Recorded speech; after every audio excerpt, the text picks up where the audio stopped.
Hello and welcome back to the climate modeling tutorial series. In the last tutorial, we wrote down an equation describing the energy balance of Earth, and you explored in the tutorial how the equilibrium temperature would change given a less transparent atmosphere that is a stronger greenhouse effect. In actuality, there is currently an imbalance in the Earth's energy budget, and a stronger greenhouse is a large part of that. This imbalance has caused an excess of heat to build up in the Earth system, and although the imbalance per meter squared is relatively small, because Earth has such a large surface area and this imbalance is persistent, the effects become significant. Most of this energy has made its way into oceans, more than 90%. And although we do not include all the complexities needed to define such energy flows between different components of the Earth system, we're still going to be able to create a numerical model that will allow you to explore how the global mean surface temperature will change over time in response to an energy imbalance. And the simplest model that we can use to relate energy imbalances to temperature changes assumes that the rate of temperature change is proportional to this imbalance. The constant of proportionality we use is called the heat capacity. Here, heat capacity means the energy required to raise the temperature of the Earth system by 1 degree. High heat capacity means a lot of energy is needed to create a large temperature change and vice versa. And the heat capacity that we are interested in is the combined heat capacity of the atmosphere and ocean column.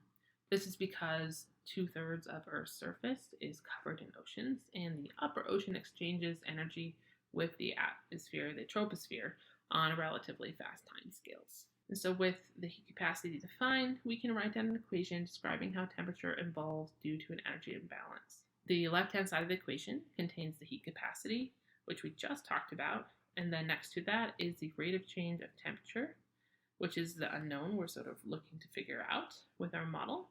And then on the right-hand side, we have the energy imbalance, which we define as the absorbed shortwave radiation minus the outgoing longwave radiation that we covered in the last two tutorials. And now that we have all the knowns of our model defined, we can create a numerical version of this equation. To do that, we need to note that d big T and d little t refer to differentials, which are instantaneous rates of change. Numerically, there are no instantaneous rates of change, and we must approximate them with a discrete difference. In this equation, we then replaced all of the lowercase d's with deltas, which are going to be the temperature at a future time minus the temperature at an earlier time. And this is the same for energy.